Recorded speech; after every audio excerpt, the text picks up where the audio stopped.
was the most important advancement in medicine in my career.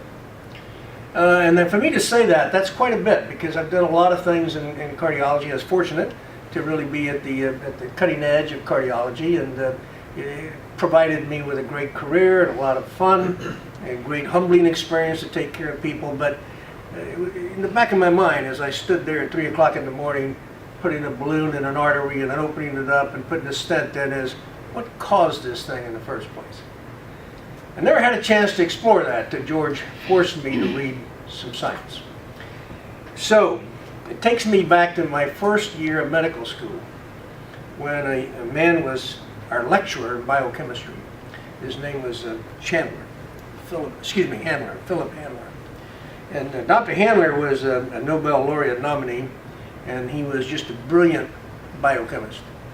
But he was also one of the most remarkable speakers I'd ever heard in my life. And frankly, about 3 minutes into his lecture, I put down my pencil and just listened. Continuity, the thoughts, the process, and the explanation of science was amazing. Years later, I'm hearing someone on a YouTube and in person talk about Protandim and oxidative stress, and that's Dr. Joel McCord. And Dr. Joel McCord also trained at Duke, where Dr. Handler was and where I went to medical school. And so he trained with Dr. Handler, so he was of that ilk and that silk. And he's a brilliant speaker as well. Not quite as melodious as Dr. Handler, but he's really very good. If you haven't listened to his YouTube, you should, because he's very articulate and very good. So that brings me to where I am today. I'm a cardiologist, a physician, and my avocation, my whole passion has been to take care of people.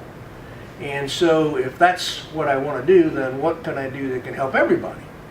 And that is to understand the very genesis and beginning of every disease. So if you were to take a look at a cell and its nucleus, let's label them so you'll remember them. Here's the nucleus. The nucleus is the command center of the cell. It gives out the orders about what the cell is going to be doing today, what products it's going to be making in its machineries, what are the mitochondria going to be doing. There's the mitochondria. What are the mitochondria? Mitochondria are the engines that create the energy. The energy is called ATP. Dr. Handler used that word for the first time with me in 1963. Didn't know what he was talking about at the time, but by God, I do today. So the nucleus sends out the command and says we need to make some carbohydrates today, or we need to make this protein, or that gene, or that chromosome, and that's what happens. How does that happen? That's the discovery, how it all happens. When you and I are born, we have, I'm going to use this as a quantitative number, we have that many antioxidants and this many free radicals. You get the free radicals and the antioxidants from mom, because you have her blood that comes to you through the umbilical cord. And this is wonderful because now you're being nourished. And as we come into life, into the world, we start breathing on our own. So we're not only now on our own from that point of view, but we are creating our own energy source in terms of bringing in oxygen. And when we bring in oxygen, we create energy. And I tell you where the energy was created: mitochondria. So we bring in oxygen with our food substances, take it to the mitochondria, which are little energy factories, and we make energy, but we also make free radicals. So we end up, when we're 30, 35 or so, with this many antioxidants and this many free radicals. That's called oxidative stress. The excess production of free radicals over your ability to neutralize them with antioxidants. So now I've covered the words that are used in some of the videos you've seen, but how does that all happen? It happens because this command center works in conjunction with a protein that sits in our cell. That's, for lack of not getting too technical, I'll call it NRF2. And that's what you'll see on the bottle. NRF2. It's a protein that's anchored there and it's kind of watching what's going on in the cell, and it is communicating with the nucleus, command center. But when it's anchored, it doesn't have the ability to send it immediate messages. So what does Protandim do? Protandim comes in, and when we take it in, 5 herbs, which we have had in our biosphere from the beginning of time, put together in a certain combination, it activates the release of this NRF2 and sends the NRF2 message up to the nucleus, and we have a transcription information going up which says to the nucleus, hey boss, we are overwhelmed with free radicals. We've got to do something about this. Our engines have been busy making more and more proteins to combat the free radicals. What's that called? Inflammation. So when you have free radicals, you get a response from the body called inflammation. And that is the reaction that is uniformly going to occur when you have that free radical not neutralized. Why? Because that free radical, when it doesn't get neutralized, attaches any place it wants to. It can attach to one of the engines here. It can attach to the mitochondria. It can attach to the cell membrane. It can attach any place. And when it does, it injures a cell. The body responds by making more free radicals, which are called pro-inflammatory, I'll just make an I here, pro-inflammatory molecules. And that always ends up in what? A scar.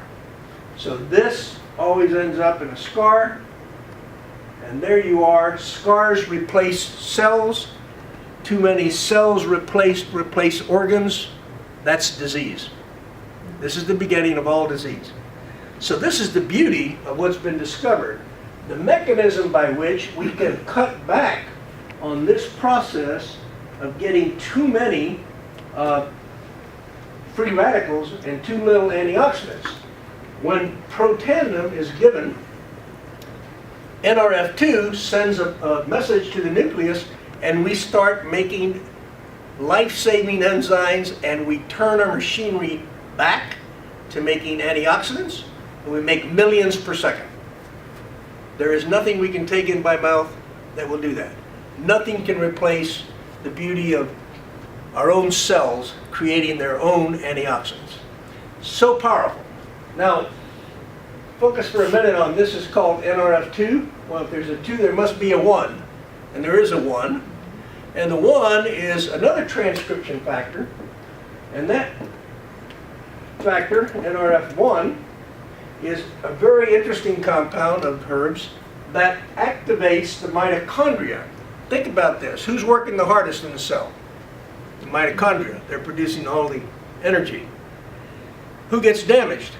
Just because it's working. Just like your car engine, mitochondria.